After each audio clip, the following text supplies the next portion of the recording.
Eu admiro muito os meus colegas que têm habilidades de muitas coisas assim em casa. Sabe essas coisas que é dever do homem fazer? Tipo, trocar chuveiro, pendurar quadro, arrumar o cano ali da cozinha que entupiu, essas coisas. Pois é, eu não tenho essas habilidades. Aliás, é o seguinte, para trocar chuveiro, eu passei muitos anos da minha vida tendo um acesso de pânico quando queimou, o que eu vou fazer? Eu não sabia nem trocar o chuveiro, nem a resistência, nem nada disso. Então, assim, esse negócio de marido de aluguel, eu precisava de um, sabe, esse negócio. Então, nunca tinha muita alternativa, assim, para poder resolver esses problemas. Ainda bem que eu conheci um jovenzinho chamado Anderson Ramos, que é o produtor hoje do Está Escrito, conhecido como Andinho, que ele sempre foi resolver esses problemas na minha casa. Falei assim, Andinho, o que eu faço? E o Andinho ia lá e resolvia para mim. Mas um dia, lá na Novo Tempo, lugar onde eu trabalho, eles deram um presente de final de ano, e era uma caixa de ferramentas. E eu me encantei com aquilo. Falei assim, muito bom, e tinha martelo, e tinha chave de fenda, e outras chaves, e outras coisas, e eu fiquei encantado com aquilo, e eu comecei já a fazer uma coisinha ou outra, né? Tipo, pregar um prego na parede, já, né? No outro ano, eles deram um outro presente, que foi uma furadeira. Eu falei assim, alguém está contando para eles quem eu sou. E me deram uma furadeira, eu nunca tinha tido uma furadeira na vida. Eu falei assim, gente, não deve ser difícil. Aí eu fui no YouTube, ver um tutorial de como fazer para você não derrubar a casa em 5 dias. E lá fui eu. E eu me esforçando. Gente, é o seguinte, eu gostei do negócio. Eu não sei se eu sei fazer bem, mas eu já sei fazer. Talvez não fique tão bem quanto alguns fazem, mas dá para fazer. Então, eu me adaptei ali a algumas coisas e eu fiquei feliz. E eu descobri uma coisa muito óbvia nesse negócio, que você pode ter a ferramenta certa, se você não usar do jeito certo, não vai adiantar. Não adianta ter todas as ferramentas, se você não usar da maneira correta, não funciona. Por exemplo, eu não sabia, mas é uma coisa que existe. Existe broca para madeira, existe broca para parede, né? Então, você tem que usar a broca certa, no negócio certo e do jeito certo, porque não adianta, se você pegar a broca certa, a furadeira, e você não ligar na tomada, não vai resolver. Ou se você virar a broca para você, não vai furar a parede. Então, você tem que usar um instrumento certo, do jeito certo, para poder funcionar. Eu estou contando essa história para você, para dizer que a oração é a mesma coisa. Você pode estar orando ao Deus certo, você pode estar usando a ferramenta certa, que é a oração, mas do jeito errado. E talvez isso seja a razão pela qual você tem a sensação de que sua oração não sai ou não passa do teto. Eu queria que você acompanhasse comigo a oração que Jesus ensinou. Porque os discípulos, eles falaram assim, Senhor, ensina-nos a orar. Sabe por que eles pediram isso? Porque eles não sabiam orar. Dar-se-ia o caso de alguns de nós hoje achar que sabe orar e não sabe. Será que você realmente sabe orar? Querido, a gente sabe que a oração é o abrir do coração a Deus, como fazemos a um amigo. Porém, Jesus Cristo, Ele disse o seguinte, você vai conversar com Deus desta maneira. Deus dá o modelo. E o que você vai ouvir a partir de agora, talvez você nunca mais ouça em toda a sua vida. Mas eu quero que você preste atenção bastante na oração que Jesus nos ensinou. Abra sua Bíblia no livro de Mateus, no capítulo 6. Mateus 6, a partir do verso 9. Mateus 6, 9 em diante.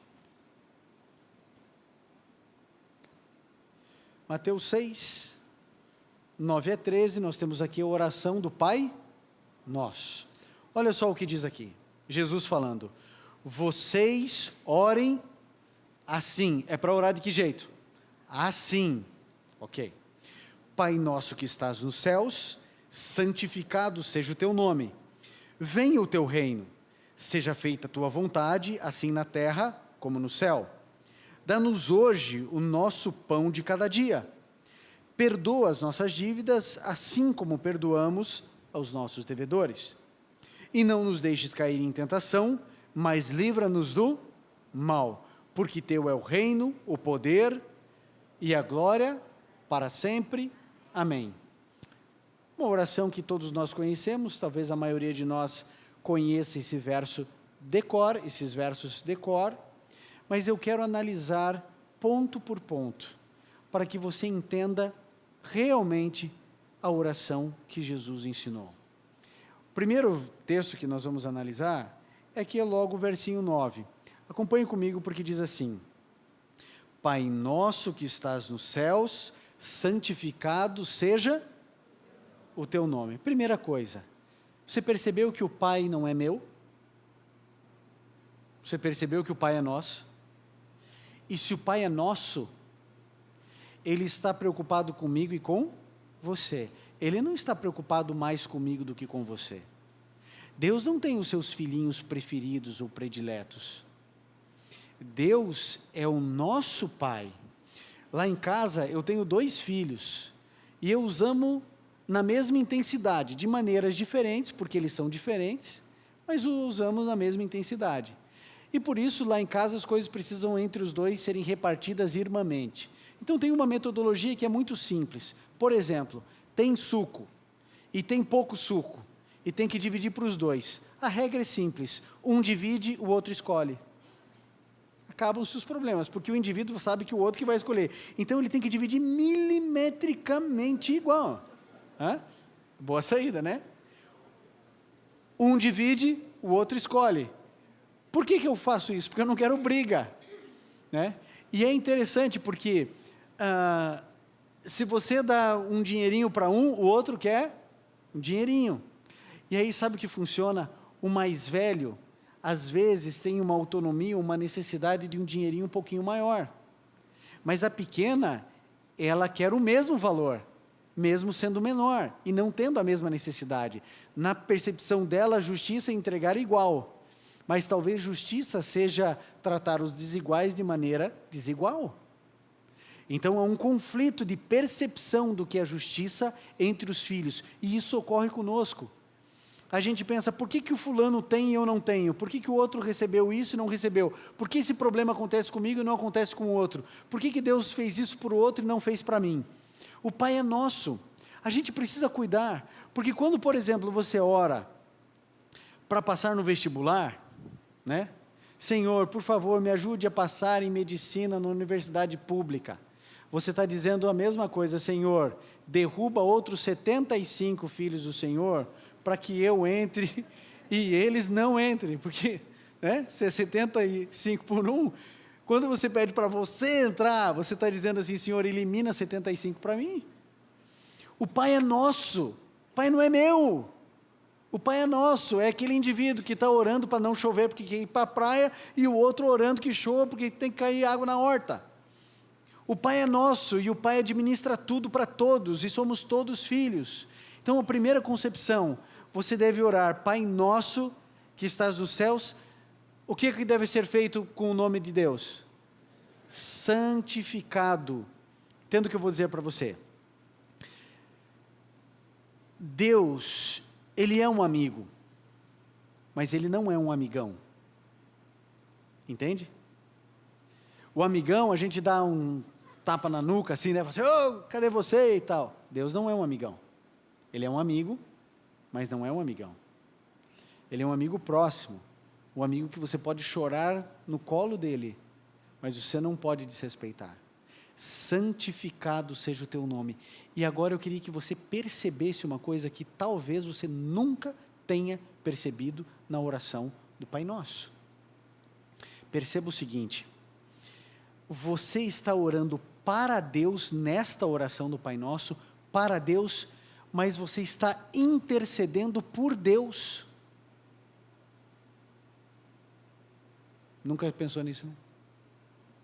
Você está dizendo, olha só o que você está dizendo, Pai nosso que estás nos céus, é para Ele que você está orando.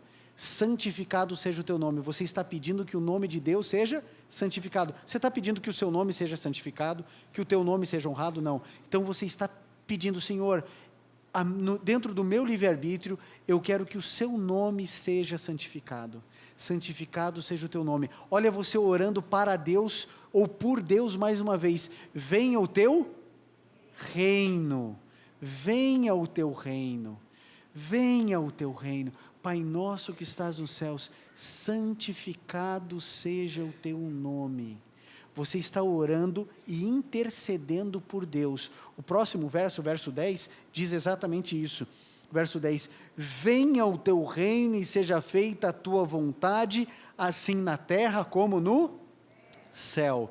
Querido, aqui você está dizendo assim, Pai nosso que estás nos céus, santificado seja o teu nome. Eu estou orando por Deus, eu estou intercedendo por Deus. Santificado seja o teu nome, mais uma vez por Ele. Venha o teu reino, seja feita a tua vontade. Você está dizendo que você quer que Deus se estabeleça nessa terra como Deus. Quando você diz assim, venha o teu reino. Da mesma forma como a sua vontade prevalece no céu, que ela prevaleça aqui na terra. Que a sua vontade aconteça na minha vida. E quando, querido, eu e você permitimos que a vontade de Deus prevaleça, significa que a minha vontade não vai prevalecer. Quando a vontade de Deus prevalece, a minha história muda. A minha perspectiva de existência é transformada. Quando Jesus Cristo entra na minha vida e eu faço a vontade de Deus, as coisas na minha vida mudam. Porque o que importa é a vontade de Deus e não a minha vontade. Então veja, até agora você está intercedendo por Deus. Você não está orando por você.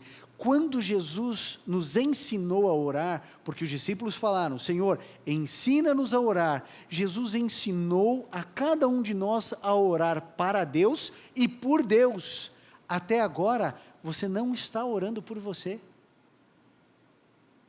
Até agora, você descobriu uma coisa, que quando Jesus nos ensinou a orar, Ele estava preocupado em nos dar uma ferramenta para transformar a história do planeta, e não para a gente se preocupar com a nossa dor de barriga.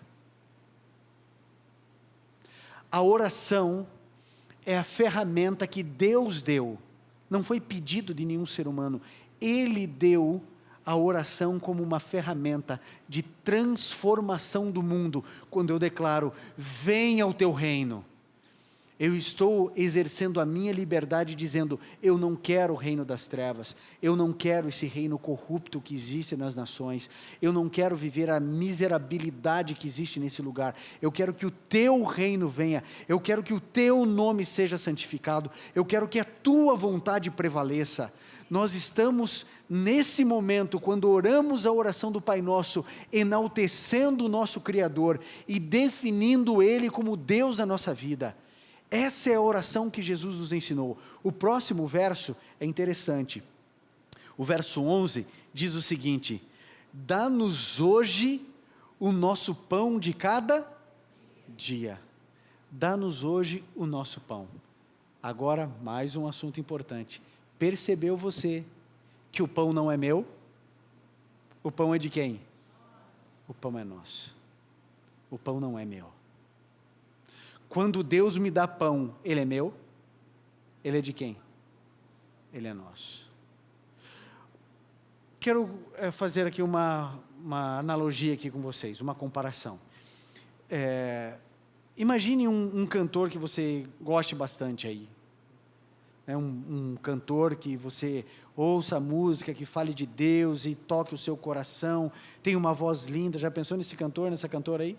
Pode ser qualquer um, pensou? Um cantor, uma cantora? Ok.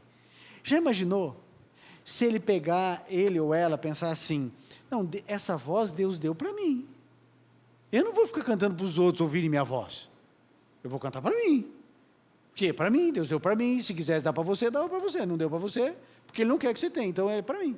Imagine um compositor, imagine um indivíduo que é um baita de um compositor, que compõe hinos lindíssimos para Deus. Ele pensa assim, Quer saber? Deus deu o dom para mim. Vou ficar compondo para o outro cantar? Vou compor para mim. O outro vai cantar no chuveiro, o outro vai compor, vai guardar tudo lá num cofre, canções belíssimas, é minha. Faz sentido isso ou não? Faz sentido o cara fazer isso? Não faz sentido. Agora, faz sentido Deus dar um mundo de dinheiro para você e você achar que é seu?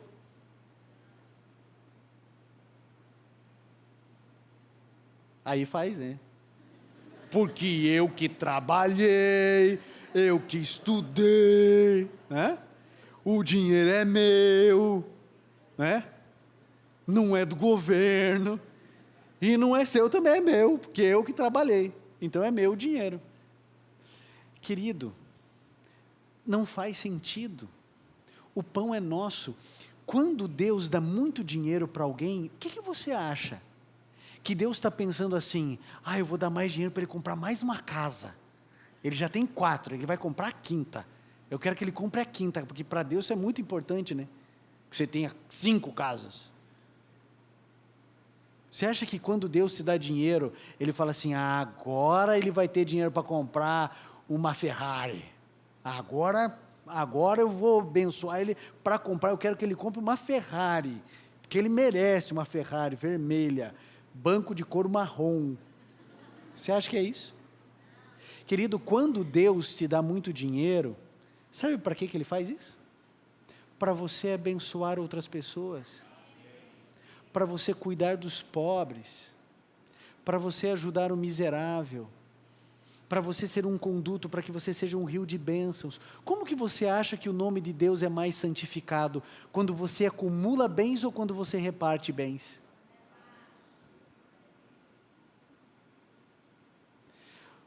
O pão nosso nos dê a cada dia.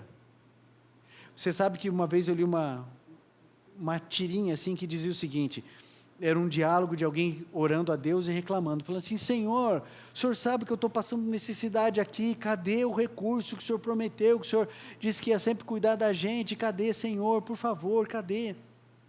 O Senhor sempre disse que ia cuidar da gente, cadê? Aí nessa tirinha Deus fala assim, olha, eu entreguei para você, na verdade eu entreguei para um irmão seu para entregar para você, só que ele achou que era para ele, e ficou com ele, mas era para dar para você, eu dei para ele para entregar para você, ele foi lá e não entregou. Querido, quando Deus te abençoa financeiramente, Deus não está pensando numa cobertura na frente da praia, Ele não está pensando em você trocar de novo o carro, Ele não está pensando nas suas viagens internacionais, sem fim, lindas, que você vai fotografar e pôr no Instagram. Quando Deus te dá dinheiro, Ele está pensando em cuidar de você e abençoar pessoas. Por isso, o pão é nosso, o Pai é nosso.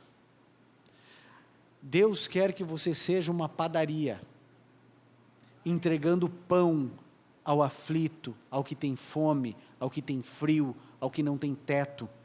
Você sabe que o problema da fome no mundo é dos cristãos, né? Porque se os cristãos dividissem a riqueza que têm, não teria fome no planeta. A culpa da fome no mundo e da miséria no país que você vive é nossa, porque a gente acumula, e a gente pensa o seguinte, não, eu tenho que deixar uma segurança para o meu filho. Você precisa definir o que você vai deixar para o teu filho, um punhado de dinheiro ou um exemplo?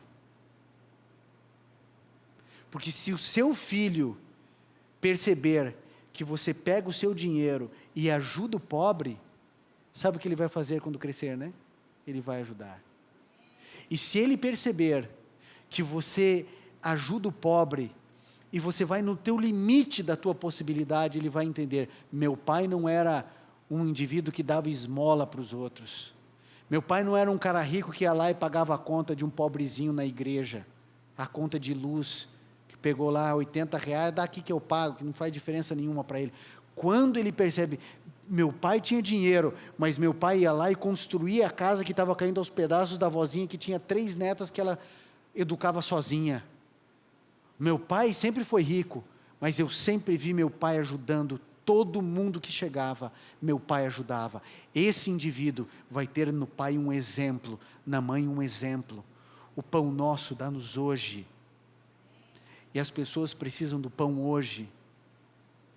E você é um instrumento de Deus para ajudar os miseráveis. O texto continua, versinho 12. Diz assim: perdoa as nossas dívidas, assim como perdoamos aos nossos devedores. Perdoe, por uma única razão: você é perdoado por Deus todos os dias. Entenda, quando você divide o pão, você santifica o nome do Pai. Quando você perdoa aquele que lhe feriu, você santifica o nome do Pai.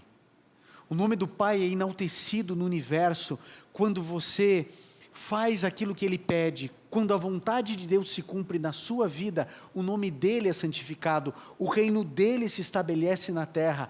Quando eu tiro o foco de mim mesmo, quando eu entendo que eu não sou o centro da minha vida, Jesus é o centro da minha vida, e eu ajo e eu faço como Ele espera que eu haja, isso é fazer a vontade de Deus. O reino dEle é estabelecido na terra, o nome dEle é santificado, a vontade dEle prevalece na minha vida, e eu então agora sou um conduto de bênção na vida das pessoas, porque eu simplesmente aprendi a orar a oração do Pai Nosso. Por isso Jesus Cristo ele foi incisivo: vocês orem assim. É assim que é para orar. As nossas orações, sabe como que funcionam? As nossas orações funcionam assim: Senhor, eu estou com isso, eu estou com esse problema, eu quero isso, eu quero aquilo outro, eu preciso disso, eu preciso daquilo outro. Eu sou o centro da minha oração. Na oração do Pai Nosso, Deus é o centro da oração. Ele é a razão da minha oração, não sou eu. Porque quando eu peço o pão, eu não estou pedindo para mim, eu estou pedindo para todos o pão nosso. Então Deus me dá um pouco a mais, eu já sei, é para repartir, porque o pão não é meu, o pão é nosso. Então o nome dEle é santificado, a vontade dEle é feita. Quando eu perdoo um indivíduo que me tratou mal, quando eu perdoo um indivíduo que falou mal de mim, quando eu perdoo um indivíduo que é inconveniente todas as vezes em relação a mim, quando ele faz brincadeiras ruins em relação a mim, quando o indivíduo pisa em tudo que eu faço, quando eu perdoo esse indivíduo, o nome de Deus é santificado, a vontade dEle prevalece, o reino dEle se estabelece. O pão é nosso, nós devemos perdoar a todos, porque Deus nos perdoou. Nós amamos porque Deus nos amou primeiro. Nós perdoamos porque Deus nos perdoou primeiro. E tenha certeza, nenhum ser humano da terra pecou tanto contra você do que eu e você pecamos contra Deus, e mesmo assim Ele nos perdoa. Por isso, aqui ao pleito, perdoa as nossas dívidas, assim como perdoamos aos nossos devedores, e o verso 13 diz: e não nos deixeis cair em tentação, mas livra-nos do mal. As tentações são grandes, e as tentações elas são poderosas, as tentações são avassaladoras. Mas eu vou dizer uma coisa para você: as tentações, elas perdem a sua força quando você está com Jesus. Porque quando você está com Jesus, de mãozinha dada com Jesus, o diabo não pode se aproximar. Porque onde existe luz não existe trevas, e onde existe trevas não existe luz. E se Jesus é a luz do mundo, e você está com luz, tem trevas? Não tem. Então sabe o que o diabo faz? Ele fica lá no fundo, lá na escuridão, e ele fica acenando para você: vem, tem coisa boa para você aqui, tem coisa nova, tem coisa melhor, com mais intensidade, com mais prazer, venha. Quando a gente diz assim, livra-nos das tentações, a gente está dizendo assim: Jesus, me ajuda a ficar bem pertinho do Senhor, bem pertinho, porque se a tentação vier, eu já estou no chão. E quando, pela graça e pelo poder de Deus, eu resisto uma tentação, o nome de Deus é santificado, a vontade dEle é feita, e o reino dEle vai se estabelecendo na terra.